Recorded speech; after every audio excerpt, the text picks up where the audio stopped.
Hi. Hey, what's up? How are you? I'm good. How are you? Can you hear me? Yes, I can hear you. Can you hear me okay? Yeah, I can. Hold on 1 second. Hold on. One second. I am coming. I just needed to grab my drink. You know, it's so funny. It's like with everybody being at home and you know, right now I'm at my office, but no one's here. You know, it's like completely like empty. Ghost. Yeah.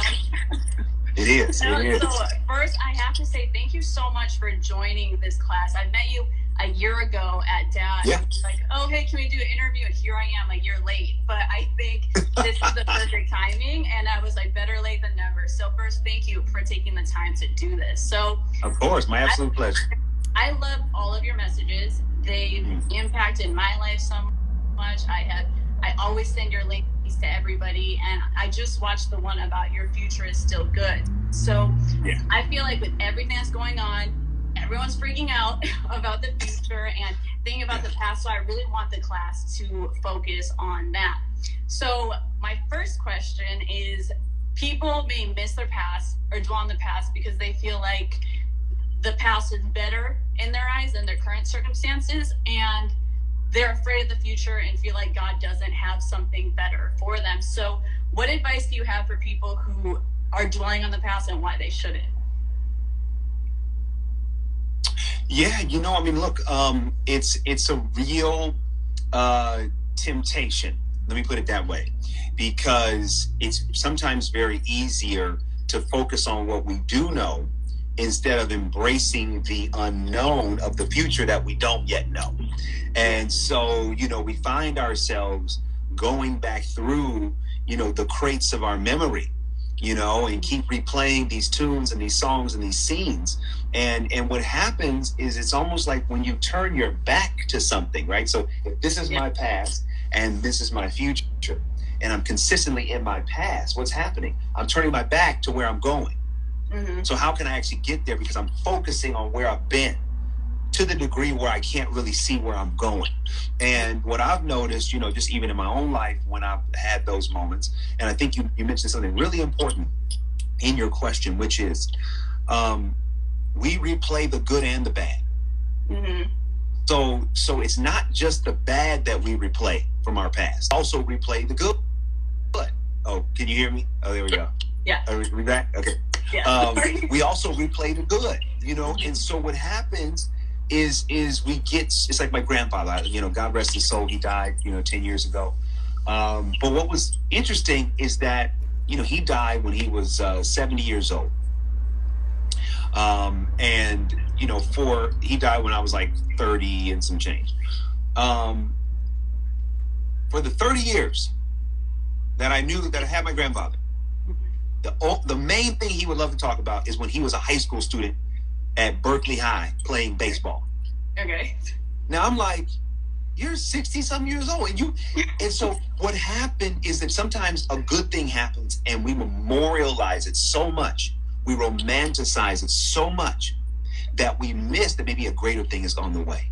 Yeah. And so this is why I think it's important to go through our past to identify mistakes and things we could do better, so that we can apply that to our present and we can also, you know, lay the foundation for the future.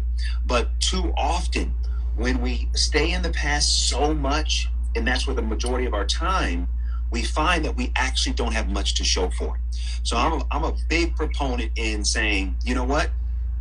Acknowledge the past is there. You're going to have memories. You're going to have feelings. That's all right. But do your best not to dwell on it to the degree where it impacts your ability to live in the present and plan for the future. I love that you said that, because that was my next question. So the biggest thing that resonated with me in that message is you were like, you're spending so much time dwelling on the past and wishing you could have done something differently, but it literally happened and you can't do anything about it. And everyone says that. So, and then the second part, this part, like really freaked me out, because you're like, you may not get the understanding that you want while you're here on this earth. So the first question, obviously, you know, everything happens for a reason, but everyone's going to have that regret. So what advice do you have for someone who can't like live with that decision, and even till this day is like, no, like I shouldn't have made that decision, or I should have taken this job, or I should have not ended that relationship, and like just can't get past that hump of regret. Yeah, you know, it's so interesting when someone makes the declaration, I can't live with that decision. The reality is you are.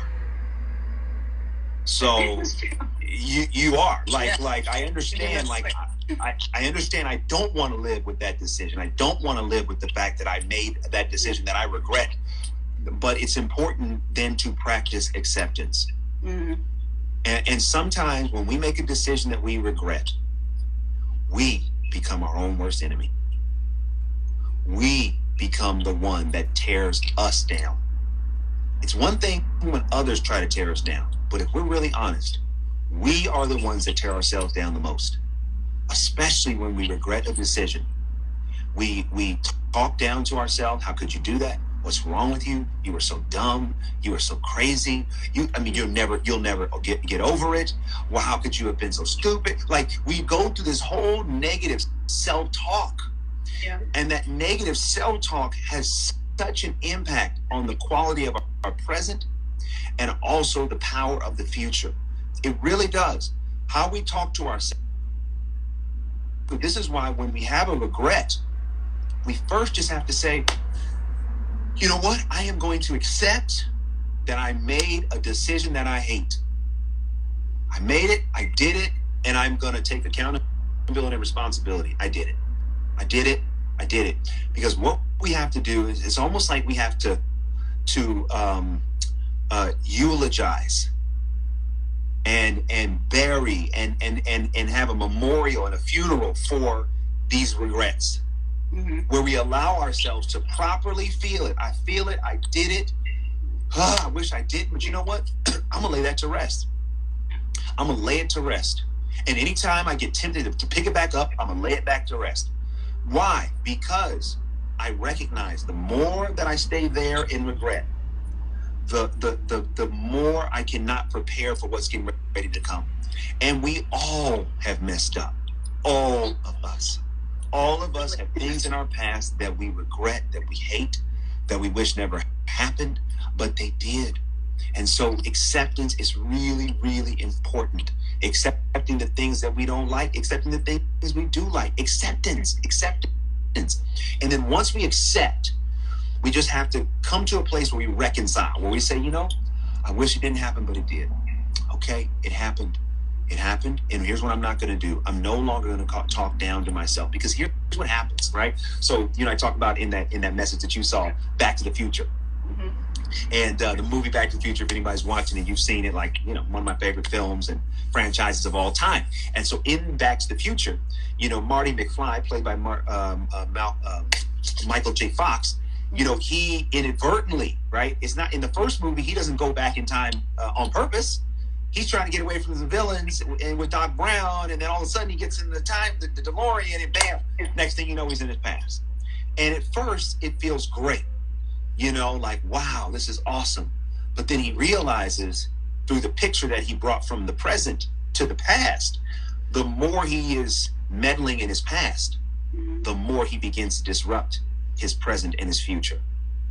And what begins to happen is he says, oh, wow, I gotta let go of this. I gotta get out of this, right? Because I don't want to mess up. Like, whatever happened for a reason.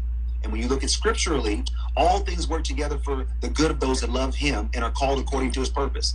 So when we practice acceptance, and then when we say, okay, that happened, I regret it, but I'm believing that that's going to work for my good. So then what that does is it helps me get back to the present and back to the future. And when I'm back in the future, I got to stop talking to myself negative, because when I keep the negative self-talk alive, I'm keeping the regret and the memory and the moment alive.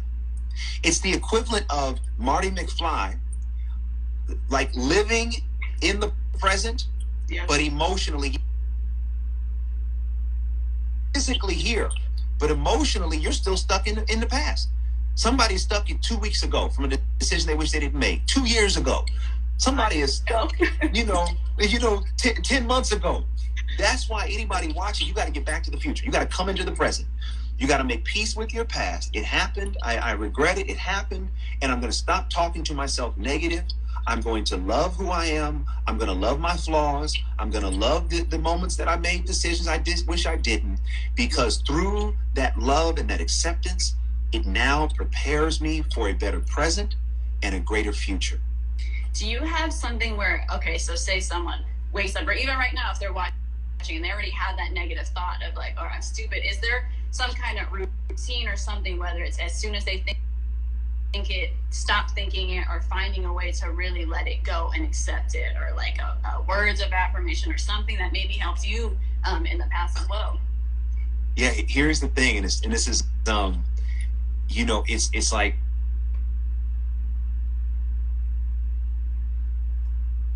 makes perfect. A perfect practice makes perfect, right? And so here's what I believe you got to do. You've got to be consistent in this. If you get up in the morning and you keep finding yourself in the past, regret, how could I? The event, success. Baptize the event in success. What does that mean? Oh, can you? I see you got me. I know your reception's going in and out. You got me? Yeah. Sorry, it keeps cutting out. Can you hear me? Can you hear me? I can hear you well now. What about? Can you hear me? Yep, I can hear you. Okay, cool. So you got to you have to. So when you wake up in the morning and you're like, how could I?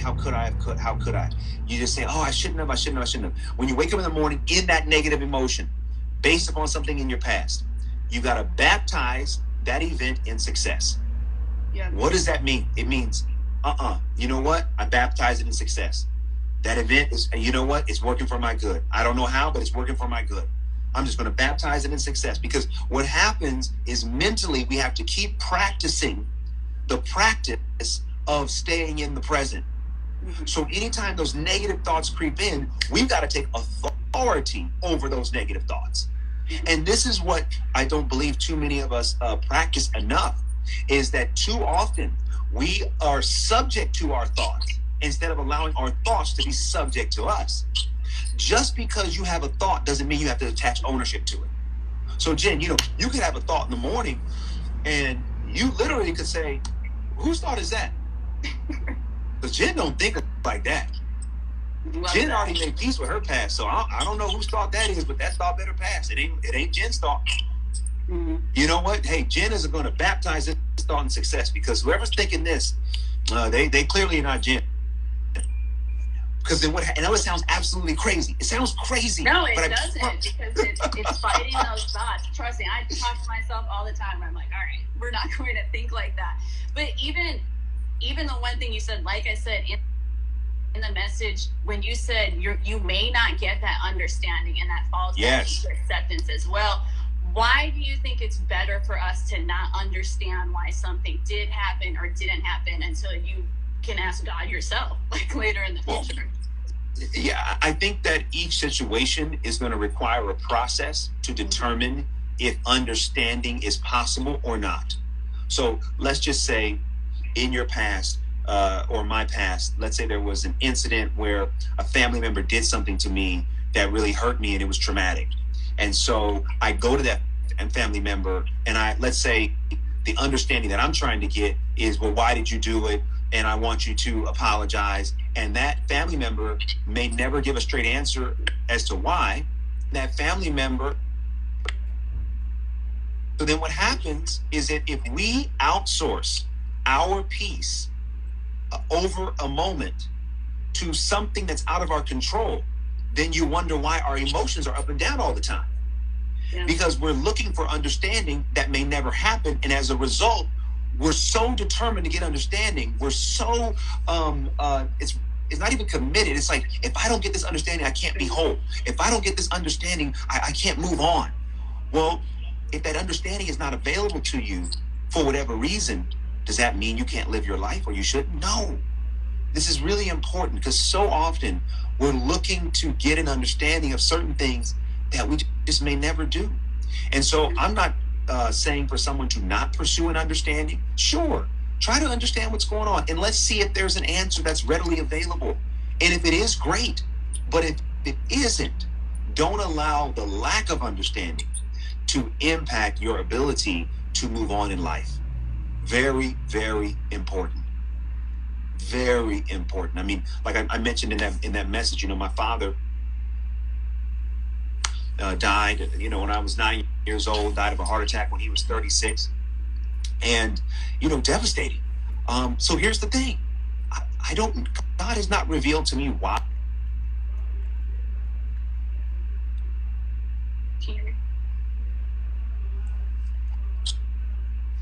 Oh, can you hear me?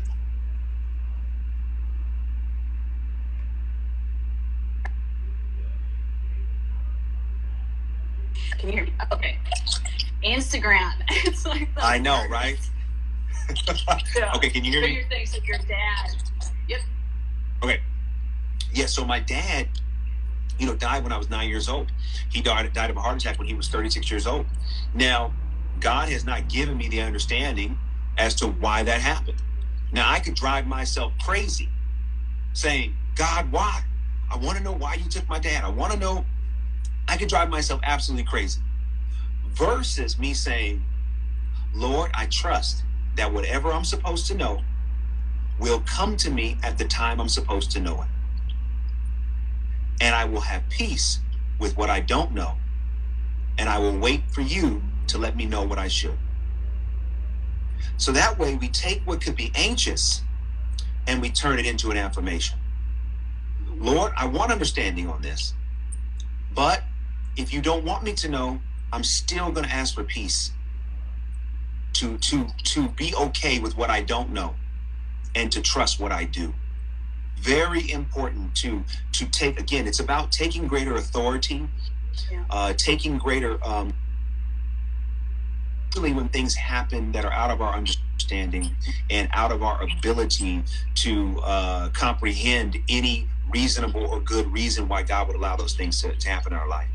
And how long did that take you to be able to really come at complete peace with that? Because like someone may be like, okay, I'm going to be willing to just be at peace with the fact that I may not know, but how long did it really take in case someone, if they can't get over that within a month or can't accept that peace? So did you have a hard time at first doing it, or did it just kind of come out of nowhere? Sure. So it's like going to the gym, right? So, you know, it's like when you go to the gym, you know, you may only be able to, you know, get those 5-pound dumbbells up, right? Yep. And then over time, you're like, all right, I can lift the 10, I can lift the 15, I can lift the 20. It's progress. But when you go in there and you're like, oh man, I can only do 5. I wish I could do 20, and you get mad. No. It's a process. So yes, I believe peace can be a process. I believe that trying to put a lack of understanding in perspective is a process. So for years, you know, I was like, okay, God, like, I don't understand why you take my dad, and I'm mad about that, and I'm frustrated about that. And then over time, I began to realize, you know what, I got to just keep, anytime those feelings come up, I got to give it back to God. I got to give it back to God. I give this back to you. I don't want my lack of understanding about why my father was taken at such a young age to detrimentally disrupt who you have called me to be and what you called me to do. So God, I give it back to you. I give these feelings of anger, I give back to you. These feelings of frustration, I give back to you. And give me understanding in your time. And so as I committed to that process, I got stronger in it over time. And I think that's really important. Anyone watching right now, don't put a burden on yourself of being further along than you are. If you just take it a moment at a time, you build your strength over time. And that's really important, because sometimes we want to move too quickly. We want to get to a place of peace and understanding, or, you know, peace over what we don't understand. But then we get mad. Well, why am I still mad about it? Like, just take it a day at a time. You know, take it a day at a time. Because there are some times, you know, when I get back into that emotion, and then I'm like, no, God, you know what? I give it back to you. That you'll let me know what I need to know and when I need to know it. And I trust you. I believe in you. And if you allow my dad to be taken, all things work together for the good of those that love him and are called according to his purpose. So I trust that my dad's death somehow, some way, is going to work for my good and going to work in concert with my purpose. Amen. I loved all of that. That was preaching in itself. So I have a few more questions, and if anyone watching has a question for him, just leave it in the question box below, and we'll address those after mine. So a few more. So with everything going on right now, we talked about how we can overcome dwelling in the past. So how do you stay positive about your future with the pandemic and everything that's going on right now while we're locked in our houses and we can't really do anything about it, or not knowing when we can get back into our normal lives and what it was before? Yeah, look, I mean, the pandemic and the virus has been tragic. Let's just be honest about, the coronavirus and the impact it's had and the lives that it has taken. I don't think we should be distant from the severity of this virus. With that being said, I believe that the pandemic has been a blessing to all of us. Yes, it has. Because it has got us to stop. It has got us to reflect. It has got us to reconnect. It's got us to reevaluate. It's got us to realize who we are. What really matters in life? What are we here to do? This pandemic has caused us to stop for a minute and say, okay, where was I going before all this? Is that still where I want to be? Or do I have new ideas, new hopes, new dreams? Who really am I? Was I just in a routine, going through the motions? And I really was not living. I was on autopilot. And the pandemic actually woke me up, woke my purpose up, woke my vision up. I don't, at first when the pandemic started, my initial response was like, I want to get going, and I want to get going again, da, da, da. And then as the pandemic continued, it was like God was just saying, surrender, surrender, surrender. It's not about what used to be, the past. It's about what's about to be, your future. And if you miss this moment because you're so worried about when we're going to get back to work and when's it going to be over, you may miss a major transformation that can happen in your life. So I've really tried to approach this pandemic like this instead of like this. And as I've opened my hands to the experience of this moment, I can tell you it has been very transformative for me. It has been very, eye-opening for me, where I'm really learning. Say it again. What's the biggest thing you learned about yourself during the pandemic? You know what? Here's the biggest thing I think I've learned. It is, and it's like I knew it intellectually, but I actually wasn't living it practically. Mm-hmm. I am who I am, but I'm not what I do. So let me try to unpack that in a way that really makes sense. So often when, we get caught up in we base our identity in what we do and how people know us. And we take a lot of pride in that. We take a lot of joy in that. Think about it. All the people that you may know in the world that are prominent, it's like, this person does that or that person does that and all those things. And so for me personally, what I began to realize is that I was putting too much value in what I did. I was putting too much value in the titles. And as a result, I wasn't putting enough value in just DeVon. Who is DeVon? What is not DeVon, the author, not DeVon, the producer, not DeVon, Megan's husband, not DeVon, people see on Instagram. No. Who is DeVon? And you can't use something that I do to define me. This process of the pandemic has really helped me get more into this revelation. Okay, well, who am I?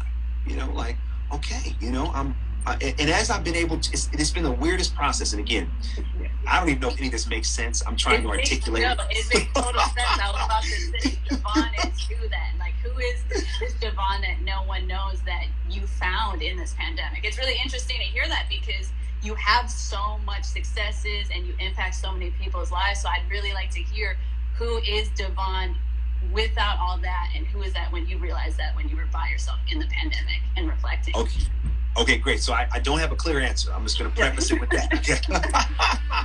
Okay. But as best I can answer it is that as I have detached myself from the identity of the things that I do and the identity of the association with those things that I do, and as I've detached myself from not trying to take on any title and using that as for personal definition. So as I've gone through that process, what has happened is emotionally, I felt more free. I felt more liberated, not realizing that as I was attaching so much value internally to these things externally, that it was creating stress. You know, it was creating stress in my spirit. It was creating stress in my emotions. It was creating stress in my life. And so as I've begun the process of detachment, and I'm going to come back to this in a minute, as I've begun the process of detachment, where I'm not trying to find myself in what I do, I'm trying to realize who I already am. See, this is the key. I've been reading this book called Psycho-Cybernetics. Powerful book. I encourage you to read it. Psycho-Cybernetics. Really good. And it says something in there that I actually believe, which is, hates us. And I've always used this analogy that I feel like we're all living an episode of Born Identity. You know, in that movie, in the first movie, Matt Damon wakes up. He doesn't know where he is. These people are trying to attack him. And he all of a sudden, he goes to fight them off, and he realizes he has all these skills, and he's trying to spend the whole movie trying to figure out who he is, right? He's not trying to become something. He's just trying to discover who he is. Once he can know who he is, then he can know how to live his life. And so what I realize is that when we were born, we were created who we are, and it's almost like we have amnesia. And we're living life to figure that out. So in this book, it talks about self-revelation, that who we are is who we have been, but part of the purpose of life is to allow ourselves to be fully revealed. And so here's what I noticed, that as I attached so much value to DeVon the producer, DeVon the author, DeVon the what is it blocking? It's blocking my own ability to realize who I am. So as I've let go of associating myself so intimately with these things, I've begun to realize more of who I am. Now, that's a hard thing to articulate. It's more of a feeling. You know, I can't tell you DeVon is and then fill in the blank. It's still being revealed. When I get the answer, we'll do a part 2 and I'll tell you, because I don't have it. But what I will say is that the process has been liberating. It's been freeing. It has allowed me to not feel a certain obligation to do this or to do that. It's allowed me to just settle. It's allowed me to focus. It's allowed me to observe more. Because when I have associated myself with what I do, then I feel like if I'm not doing the thing that I'm supposed to do, then I'm not valuable. So my worth has been caught up in these things. So what I'm doing is I'm doing so that I can feel valued, feel important. But what happens is you're stressing yourself out, stressing myself out. So as I've let go of those things, it doesn't mean that me producing isn't important. It doesn't mean that my books aren't important. I'm writing books as we speak. They are very important. I'm committed to them. But I recognize they don't define me.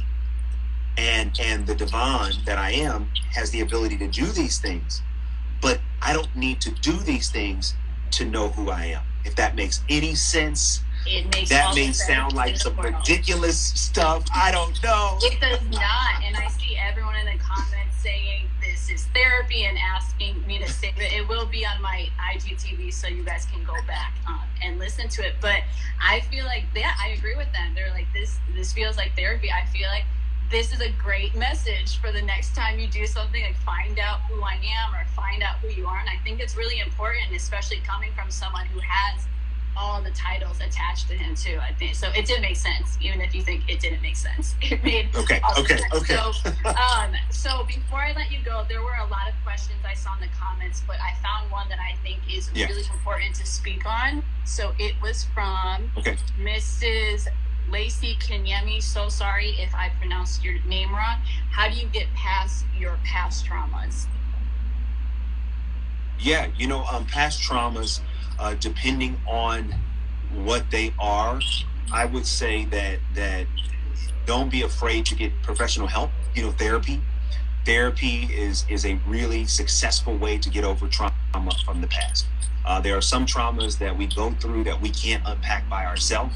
We can't unpack through prayer alone. We can't unpack just through studying the word. We can't unpack just by going to church. It is okay to get some therapy and some professional help to unpack traumas. Very, very important. Our mental health, because what happens is that we focus on our physical health, we'll focus on our spiritual health, but we will allow our mental health to suffer.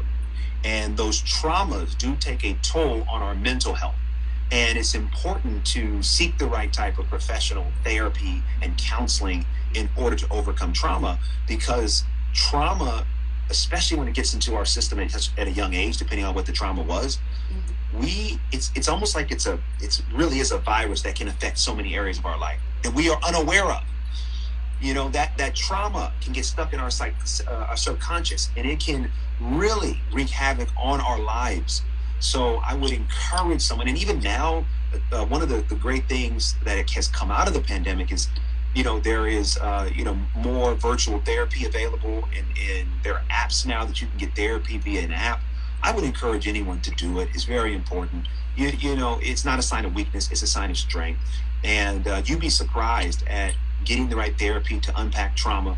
Could actually, you could unpack it maybe sometimes very quickly, depending on what the severity is. And the other thing is reading. The beauty of this world is that there are brilliant minds who have written subjects on books on just about every subject. If you are experiencing trauma, do not be a victim to that trauma any longer. Take the initiative to get healing.